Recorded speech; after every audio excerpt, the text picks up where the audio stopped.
Hey everybody, Radical Individualist here. And today I'll be doing not really debunking, but more of a reaction slash response to a video from an anarchist communist, which I personally find intriguing. Anyway, without further ado, let's see what this guy has to say.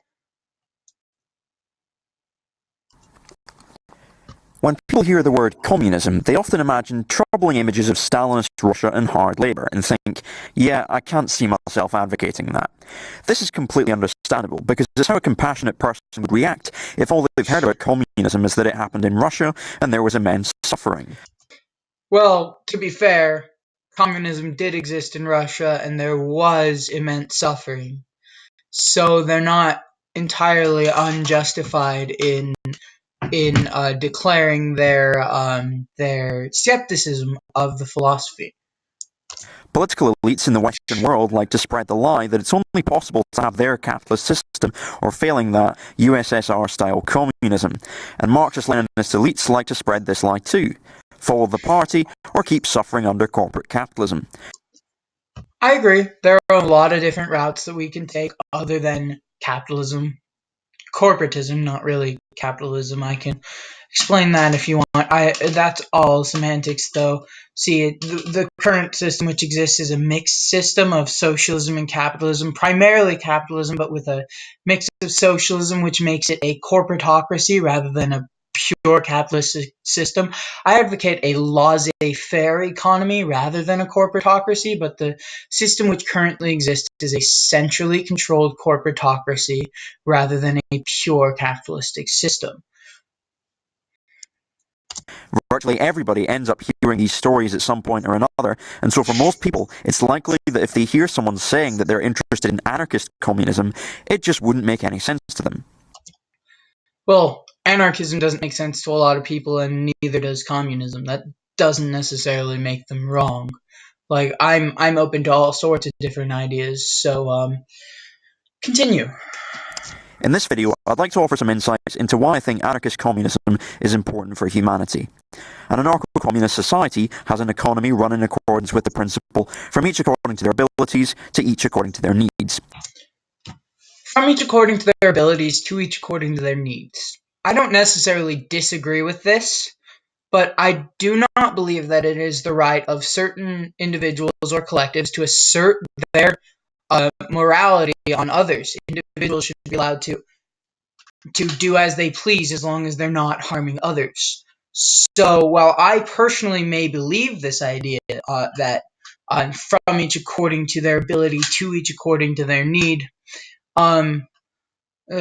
what I personally believe is from each according to whatever they earn to each according to whatever they earn, right? So the idea is of my society would be we leave people alone, and that rather than having a collective that asserts their will onto others. This means that people freely give what they can to the society and take what they need. I agree that this is a good idea, but it's a bad idea when it's enforced. Why should we strive to achieve a society like that? What's the point? Well, let's think about what it offers to the individual. Under a market system, individuals become isolated from the community. Under a market system, individuals can choose to be isolated from the community, but they're allowed to associate with whomever they please and form communities or collectives however they may choose. Therefore, you don't have to isolate yourself, you just can if you want to. And I have no problem with people who choose to isolate themselves and live on their own, buy and sell things as they please. No, these people aren't harming me, so they have the right to do whatever they want within their property. Because their own survival is seen as something they have to compete with others to achieve. Well, survival isn't necessarily something you have to compete with others to achieve, but the simple fact is that resources are scarce. And because resources are scarce, we have to fight for them sometimes, okay? And ultimately speaking, because there's not enough to go around. It's better off if certain people specialize in certain things. I specialize in X, you specialize in Y. We trade with one another and both of us are better off. That is capitalism. Capitalism is not I own you, you do what I say. It's you have X, I have Y, we trade, we both benefit. Sometimes you may feel like I benefit more than you do, but you're the one who engages in voluntary exchange with me, so we both benefit. Otherwise, you should not engage in our agreement. Alternatively, if individuals were free to decide what to give to and take from society, they would have an opportunity to rise above merely. Wait, you think individuals should be allowed to choose what to give to and take from society? Why shouldn't individuals take whatever they want and give very little? Because ultimately, that's what a system of communism encourages, because there's no real incentive for people to do any work. So they're given according to their need, yes, but where do you authorize from each according to his ability without making people into your slaves? So rather than having people work as they want and earn as they please, you have them work as you want and only earn what you give them. Or they don't work at all because they have no incentive to work, or their only incentive to work is to give to the community. And very few people have that incentive. Looking out for their own survival, and instead would be encouraged to share their unique talents. Survival. That's another reason in a communistic society why anyone would work at all, because they have no real incentive otherwise. And there's no real progress, and there's a lot of suffering because of it. And visions for self-actualization with others. If we pool our resources together for the benefit of all, we could use technology to automate the labor. Again, I don't think we should put all the resources together for the benefit of all, because we're better off. Certain people are better at certain things than other people, so those people should be allowed to specialize, and we trade with one another, and we're all better off. We all have a taste of one another's labor, rather than having us all share labor and spread it out equally, which is what communism asserts, essentially. That none of us would like to spend our lives toiling away at. This would give individuals the chance to follow the dreams that would be difficult to pursue while trying to survive the capitalist system. Plenty of people can pursue their dreams while living in the system of capitalism. Capitalism is not a system of oppression; it's a system of voluntary exchange in which individuals all benefit, right? So, and the thing is, the more you have to give, the more you will receive. So if I have a unique idea, if I have something super cool that I'm making that everyone else wants but that no one else has, I sell it, I profit, and everyone else gets what I make. We both benefit. Yes, I'm the business owner. I'm the one who becomes rich because I'm the one who has this cool thing that no one else has. But we all benefit. So does it really matter how much money each one of us has and which one of us has power over one another? Because we really don't. We're voluntarily exchanging. That's the beauty of capitalism. I think that one thing that holds people back from imagining the possibility of a different society is that they don't think human beings are wise enough to rise above mere instinctive self-preservation. But I think Okay, I agree in part with this. I believe that the one thing holding people back is the belief in authority, the belief that that because certain individuals have somehow, for some reason, have the right to exert moral authority over others and to create laws and governance and to have power over others to enforce these laws, rather than having an individualistic system in which people defend themselves and associate with whomever they may please. So they can have defense firms, they can have voluntary legal systems, which they negotiate contracts with independently, individually, which aren't bound by geographical location. But the territorial monopoly known as the state is indeed unjust. deep down, all of us want to self-actualize, in the sense that we want to use our abilities to give something to our surrounding community that we can feel satisfied with. It can be difficult to accept the idea that this is what really makes us happy, because we know that the labour that we genuinely want to dedicate our lives to carries with it the cost of having lots of difficult experiences and making lots of mistakes. But these are... Yes, labor carries with it difficult mistakes. Continue. Acceptable costs, and accepting these costs is key to having happiness that lasts.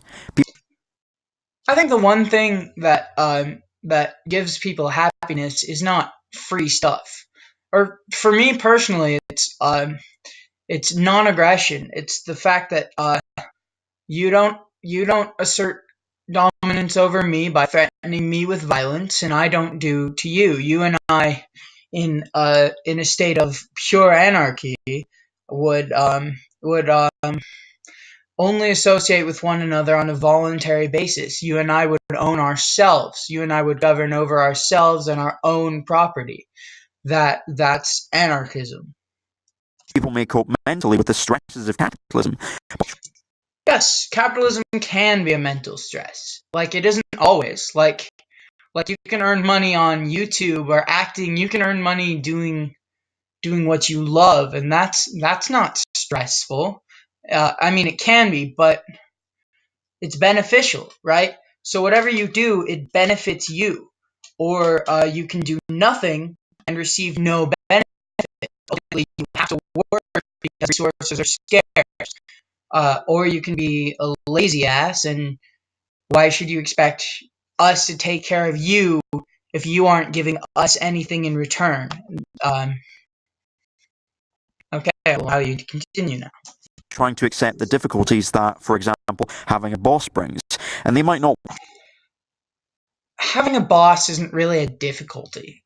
The reason you listen to your boss, the reason you do what they say, is because they give you money. It's a voluntary contract which benefits them both. You both. They need labor. You need money. You take money. They take labor. Voluntary, mutually beneficial voluntary exchange. Capitalism.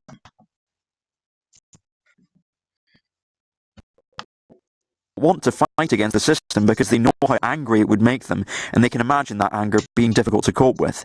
But sometimes getting angry is the right thing to do, especially if you're in a situation where you know that you deserve better than to be treated in an unjust way.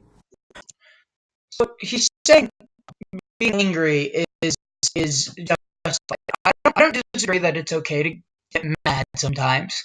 I disagree that it's okay to harm others or threaten them with violence because you're angry, which is what we see anarcho-communist groups like Antifa do on a regular basis. Because they're mad at capitalism, they're going to destroy private property. They're going to vandalize. They're also going to do it to public property. I do have a problem with people harming public property when it puts people in danger, but private property is ultimately far more important to me than public property. So if you're going to hurt someone's house, the place someone lives, anything someone personally owns, any business, that really pisses me off, right? It's another thing if you want to go vandalize a school. Obviously, I don't advocate vandalism of schools, but public property, it's better to endanger public property than private property, in my opinion. And Antifa endanger both. One of the greatest pitfalls of capitalist society is the toll that the lack of communal spaces takes on the mental health of the individual. The toll of communal spaces does take on the mental health of the individual. There are many societies throughout history where communal rituals such as dancing, playing and listening to music and eating together would be used to make individuals feel as if they're part of something greater than themselves. In my opinion, an anarcho-communist society should have community spaces where people can gather and spend their leisure time together as they see fit. When individuals feel as if something's getting on top of them, they can share it with the collective and divide the problem, rather than having to suffer in silence. But why should we force individuals to be a member of the collective? Why can't individuals own themselves? Is that not anarchy? I'm sorry. How is forcing a state of communism onto someone, a system of anarchism. How is anarcho-communism possible when communism requires state enforcement in order to be maintained, in order to remain in existence, in order to exist on a societal level? Either everyone must agree, or the state violently enforces the idea of communism. And state enforcement of communism, as you may know, has been responsible for the deaths of millions throughout history. We could build mental health systems that encourage people to openly explore their consciousness, rather than a system which treats unhappiness as a problem to be solved. I agree, we should do this. Another benefit of anarchist communism is that an anarcho-communist society would avoid this wandering of resources that occurs under capitalism. But again, resources are scarce, so so everyone is better off if certain individuals specialize, and we trade our own property with one another.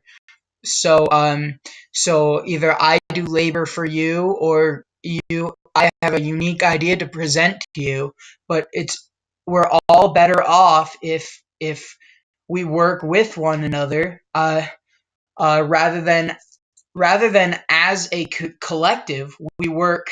I do this, I do X, and you do Y, and we trade with one another, so we're both better off. That's capitalism. Market forces spoil the environment by making production into a race to make as much profit as possible. But the thing is, making the market into a race to bring as much production as possible. Bringing as much production as possible brings high supply of goods and services, lowering their cost and allowing them to be distributed to far more people. So there's far more resources, they cost far less, and they're far higher quality because we have different market entities racing with one another, competing with one another for the interest of consumers. And anyone who wants to, who has a unique idea, is allowed to participate in this race. Anyone and everyone can be an entrepreneur. There's nothing stopping them, right? So if you don't want to work for someone, you don't have to work for someone. You can own yourself, you can own your own business, you can invest. There's all kinds of ways you yourself can either earn money or earn property or earn something of that sort. Whether it be, there are three ways you can earn property. It's either by original appropriation, that is, I found this is mine, it was mine first, I claimed it, it's mine and mine alone, and it could belong to those whom I choose to give it out to, but it originally belongs to me. Or through labor, which is I work for you, you give me this. Or through trade, which is I have this, you give me this. Production for human need, on the other hand, wouldn't suffer this problem, as people could democratically decide to place sensible limits on their use of resources so that needs are met sustainably over time. Democracy. You just mentioned democracy. Democracy is a form of government. You're not an anarchist. This choice isn't offered by the capitalist system. But there is a form of democracy that exists in the capitalistic system, which is entirely anarchical because it's entirely voluntary. That is, you vote with your dollar. You earn money, however you earn money, whether you produce goods and services or whether you labor for someone for property. Anyway, you earn it, it's yours, and you put it back into the market, and you decide which businesses should stay or which businesses should go. You yourself are a consumer. You yourself are responsible for playing a significant role on the advancement of the market. Another benefit is that an educational system under anarchist communism would look very different from that of a capitalist society. An educational system under anarchist communism would be exactly like the system that the state currently asserts. Since it's a commune, that's that would declare a monopoly, and therefore they're the only ones who decide for the children what they can and can't learn. And so they indoctrinate people into their collectivist ideology, which inevitably turns into totalitarianism. Even if anarchist communism is possible to attain, it's impossible to maintain, right? Anarchist communism will either shift into a true form of anarchy, which is capitalist-led, or it will turn into a true form of communism, which is totalitarian-led. Under capitalism, education is used to train people to be obedient workers and citizens who aren't going to ask too many questions. You're not an obedient worker or citizen. You're there because you want to be there. You're there because you have something that someone else wants, i.e. you have labor or you have a good or service, and someone else has something you want, whether they have a good or service or labor, right? That is capitalism. It's not an involuntary system. It's not a system of slavery. It's a system of I have A, you have B, let's trade. And who accept the rewards and punishments they're given by people above them. I wouldn't consider them above me. We're partners. My boss is not he's not my ruler. He's my associate. He pays me, so I do what he asks. And the reverse could be true. I could give him money, and he could do what I asked. Or I could give him something and he give me something else.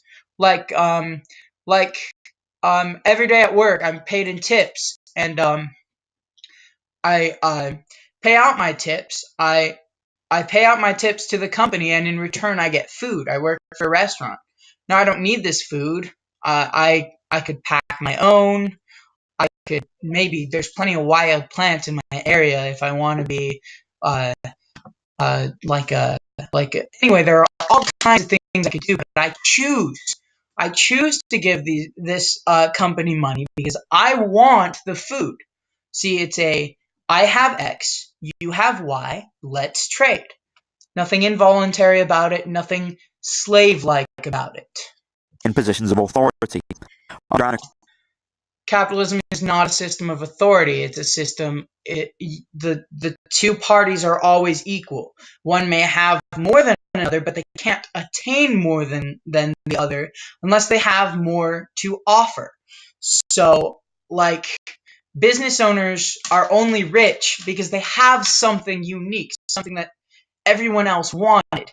If no one wanted what they had, they wouldn't be rich.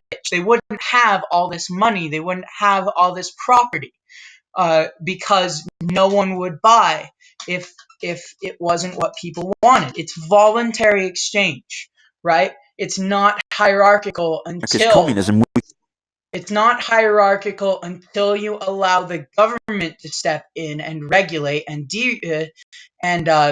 give, say, subsidies to certain corporations, and that's when it can be when capitalism can be a concern.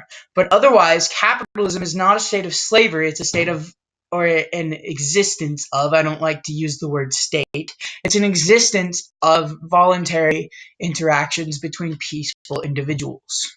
We can shape education to promote free inquiry.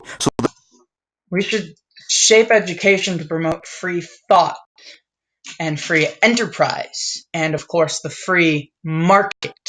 People become self-masters of their own learning from an early age. People can't be self-masters if they exist in a collective. People can be self-masters if they live on their own, if they own their own property, if they own themselves, and they defend themselves, and they choose with whom they voluntarily associate. Your collectivism is not an individualist state. It's impossible for communism to exist on the individualist level, which is anarchism is individualistic inherently. So that people have the independence of mind that would serve them well in a society where... Independence of mind that would serve them well in a society. Well, you can either be independent or you can be dependent. Those who live under communism are not independent, they are dependent, and they only give what they are required to because they have no market incentive. And that is what destroys communist societies. Self-actualization through contributing to the collective in a unique way are the key responsibilities of the individual. Contributing to the collective in a unique way. So why not having your own unique idea and selling it in exchange for something else? That's capitalism. Rather than handing it over to the collective and having them spit it back out, right? So it's better in a system of capitalism is just better than a system of communism, especially in the individualist sense. Another thing to think about is what might become of gender in a future society.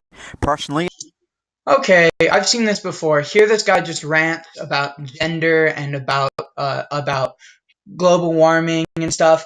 Listen, social issues I don't care about.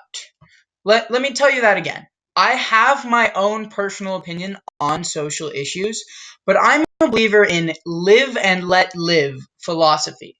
That is to imply that as long as you or I are not harming one another directly or threatening one another with violence, stealing from one another, raping one another, then we can do whatever we want. So gender, global warming, these things mean nothing to me. So let's listen anyway. I'd like to see a world where we end the practice of assigning people with gender identities at birth. There it is, the radical idea that we should stop assigning genders at birth. Why though? I'm a straight white male. I'm a male, and my mom is a female. Is there anything wrong with that? Because that just doesn't need to happen. People could... Why doesn't it need to happen? Men and women are different, so should we not be given identities?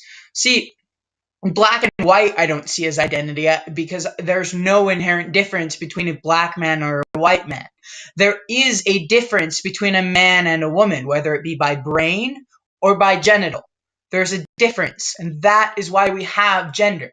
Now, of course, I believe that you should be allowed to do whatever you want in voluntary society. So if you want to do away with, if you want to encourage the doing away with gender normativities, I honestly could care less. You do what you want, and I'll do what I want. So, and the same goes if you want to be an atheist and I want to be religious. As long as we don't force our values on one another, I have no problem with existing in peace with you, right? So I have lots of friends who are religious and lots of friends who are atheistic, and we get along perfectly because we don't assert moral dominion over one another. Develop their own identities as they go through life as human beings, rather than being made to conform to the gender binary. Trans and genderqueer people are leading the way in this struggle because they're coming up with new language to describe internal experiences of gender that... Okay, I just wanted to point out right now before someone called me a bigot, I do not disagree with transgenderism. Again, I believe if you are who you are, you do you, right? So if someone wants to be transgender, I mean, if someone identifies as the opposite gender, I don't really have a problem with that. In fact, one of my closest friends just came out of the closet as a woman. That was the biggest surprise I've ever gotten, but I respect it. Don't conform to the binary, carrying out the process of transforming gender from something restrictive into something amazing. How is binary genders, the idea that there's just men and women, how is that restrictive? I'm sorry. I just don't understand. It also goes without saying that overthrowing the state would liberate people of color from police oppression. Overthrowing the state would liberate everyone from police oppression. Police brutality is not simply a matter of black or white. And Police brutality affects everyone. So there are police officers everywhere who uphold the law rather than doing what they know to be right. That is, the unjust act of aggression is committed by police officers and those who bow down to authority far more often than anyone else on earth. And police officers attack unjustly far more than they defend.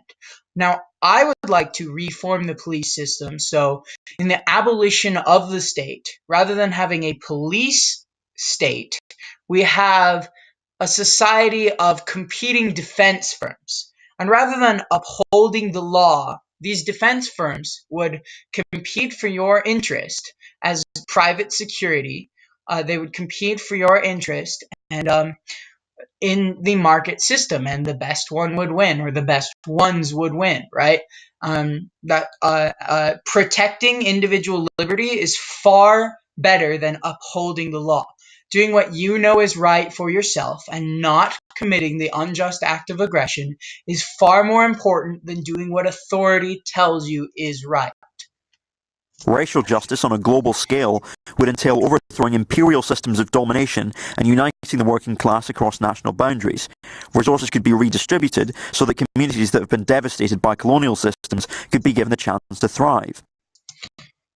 Yes, certain communities have been devastated by colonial systems, i.e., yes, people of color do still live in areas of extreme poverty a lot of the time. Not all of them do. In fact, I know plenty of them who are very rich, like Oprah Winfrey is a good example.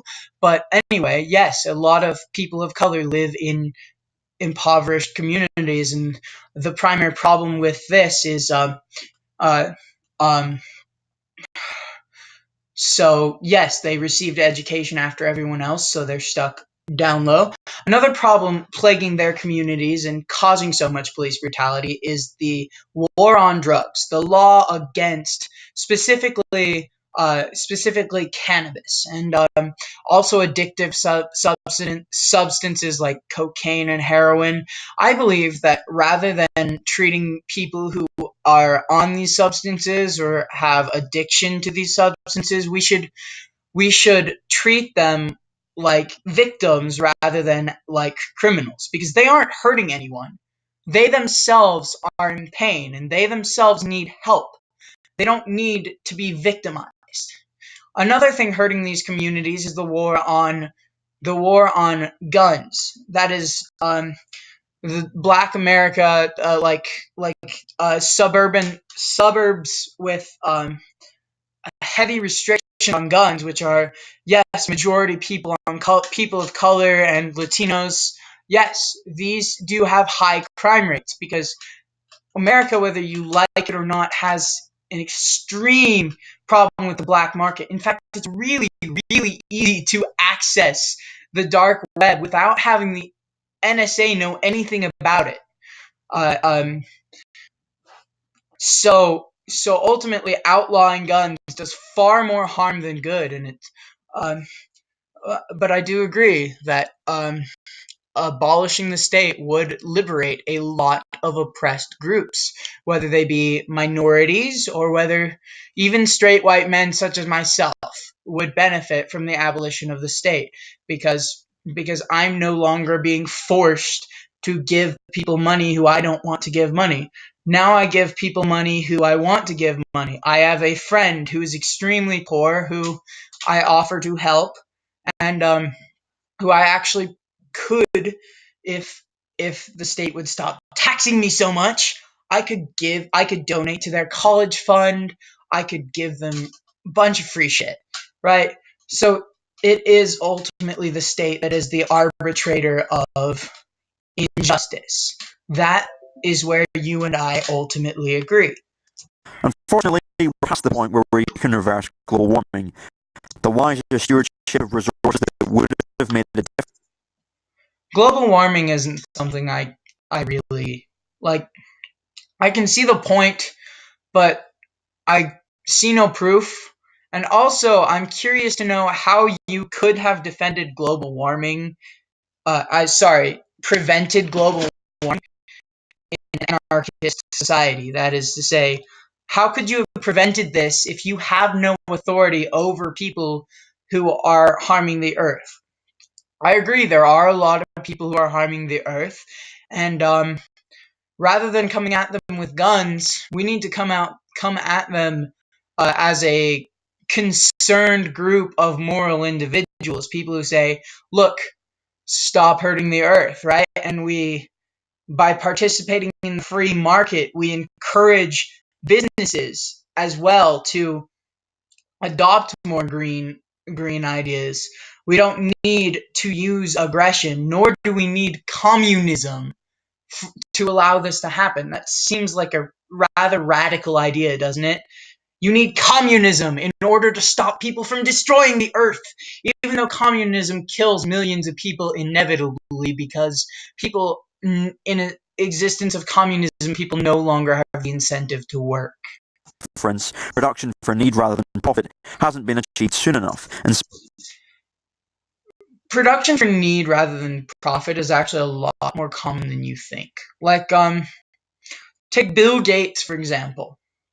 Bill Gates is a multi-billionaire working for a multi-hundred billion dollar corporation, right? Yet he donates nearly all of his earnings to charities. He creates his own charity to which people can donate, and he himself helps people. This is voluntarism in action. This is saying we don't need authority to tell us to be good people. We can just be good people. And in the process of being good people, we can create some great products. Like I myself am on a Windows laptop. Yes, this was created in a corporatist society. Yes, Bill Gates is a corporatist, not a capitalist, and there are some things that we need to change. Nonetheless, we do have people who are giving freely rather than through force. We have a lot of people who do this, actually. And you yourself can do this rather than forcing other people to bow down to your moral dominion. That's ultimately what the concept of voluntarism and the belief in non-aggression is. species after species is becoming extinct as the planet is slowly wrecked. Stephen Hawking has said that the survival of our species will at this point require escaping from our current home planet and colonizing others. This may be inevitable, but I don't see it. I look out the window, I see nothing out of the normal, right? In fact, this past winter, I live in southern Utah, and this past winter we have had so much rain and snow like you would not believe. And temperatures have been far lower than usual, not higher. And you can say, well, that's just weather in a given area, but weather and climate are the same thing. Weather is just a small sample size of climate. So if the same thing were to happen next year, it'd be pretty obvious that global temperatures are not on the rise, they're on the decline, because rain and snow in one of the hottest areas in the United States, well, not really, we still have California and Texas and all these other states, Florida, but nonetheless, we have rain and snow in an area that's normally very warm.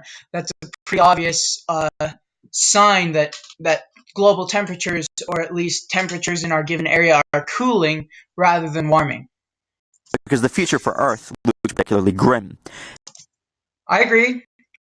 If we don't do something about our habits, specifically deforestation and leaving waste everywhere, whether it's in the ocean or on a landfill, right? I agree we should do something about this. We don't need to abolish capitalism to do something about this. We just need to unite as a society, and society can exist on a voluntary level with capitalism, even in a state of anarchy or minarchy. In my opinion, carrying out something like space exploration for the collective benefit of the species would require transcendence of national boundaries. Nation states would never work together. I wouldn't disagree. My question is simple. How do you take money from people? How do you take property from people and provide it for the collective in order to provide the necessary funding for these needs without having a state and without committing the act of aggression. That is to say, whether you like it or not, I'm taking your money. How do you do this without a state, and how do you do this without committing the act of aggression? Do you think that people can voluntarily fund this? And if so, why do you need to call it communism? To achieve something like that, because that would require putting aside their own power-seeking interests. So you don't believe that people can fund this voluntarily, yet somehow you don't believe that a state can exist. So I ask, how is it possible that if people won't do this voluntarily, that you can force people to do this without a state? No. By forcing people to fund programs that you want, you yourself become a state. That is why anarcho-communism is impossible. It is a contradiction of itself. Anarchism is down. Communism, while we may believe it's left, is actually up. Interests, which just isn't how states operate. Not only that, but it would require devoting production for something other than mindless consumption, and the capitalist system just wouldn't allow that. It's not just there's a lot more than mindless consumption going on in capitalism. Capitalism allows you to do whatever you want as long as you're not hurting others. So if you want to associate with others, you can. You're not forced to. That's voluntarism, and the state of capitalism exists in this by nature because you're not aggressing on others. You're not forcing others to do what you want. You're only associating with those who you want to, when you want to, voluntarily.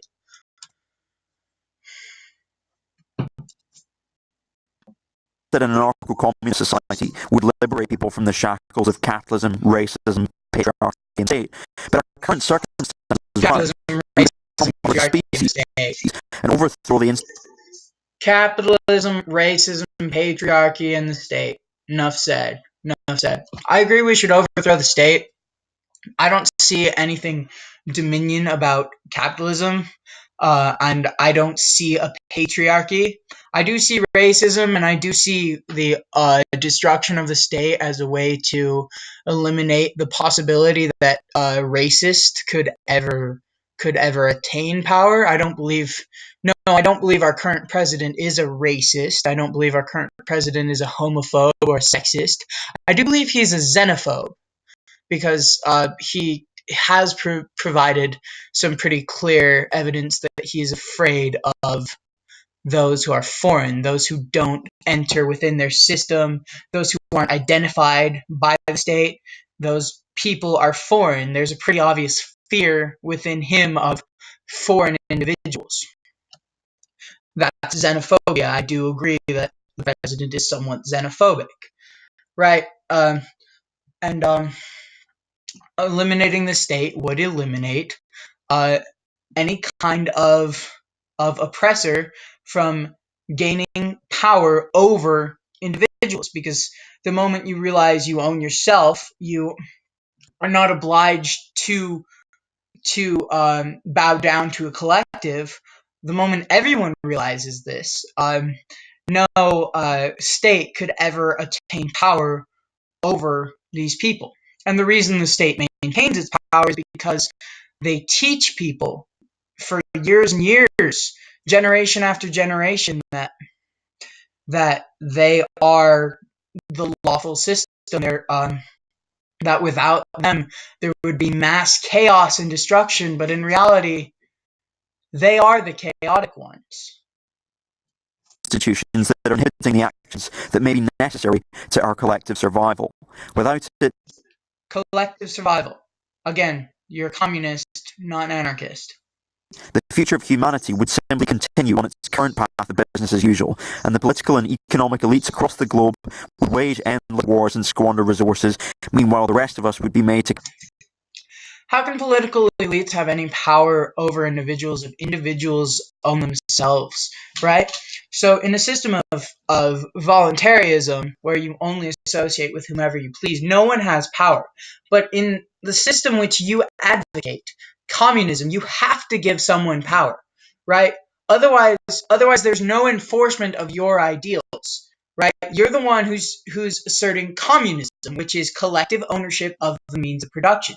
It's impossible to have collective ownership of the means of production asserted across an entire societal on a societal level without the existence of a state. So you can be a communist or you can be an anarchist. You cannot be both. And you, sir, are a communist, not an anarchist. Continue to take punishment for the unsustainable luxury that they enjoy. This has been Libertarian Socialist Rants. Thank you for watching this video, and thank you. This has been Real Libertarian Reaction to Libertarian Socialist Rants. My supporters on Patreon: Brandon Halco's Tischer, Daniel Vincent Chilton, Deviath Fair, Iblis Rising, The Creature, Joe Martin, Marty, Patrick Gordon, Sam Caesar, and Triple X Swagmaster 420. Triple X Swagmaster 4000 Triple X. That's the best name ever. Just saying, if you want to donate to me, that'd be great. But Patreon kind of sucks. So, anyway, I might donate to this guy's Patreon because you can tell he's an individual thinker. Very few people think the way he does, right? He's a collectivist, and I disagree with him, but that doesn't make him a bad person. And ultimately speaking, I'd like to see a response to this. And yes, I would donate to his Patreon, because donating to someone's Patreon because they exerted their labor. So you give them money. It's a non-profit. It's part of the free market. It's capitalism. And you can argue, hey, it's not capitalism because or it is capitalism, but I have to do it because I'm forced to. But you're not forced to. You choose to. That's the way capitalism works. You do what you want, and you benefit from it. Thank you.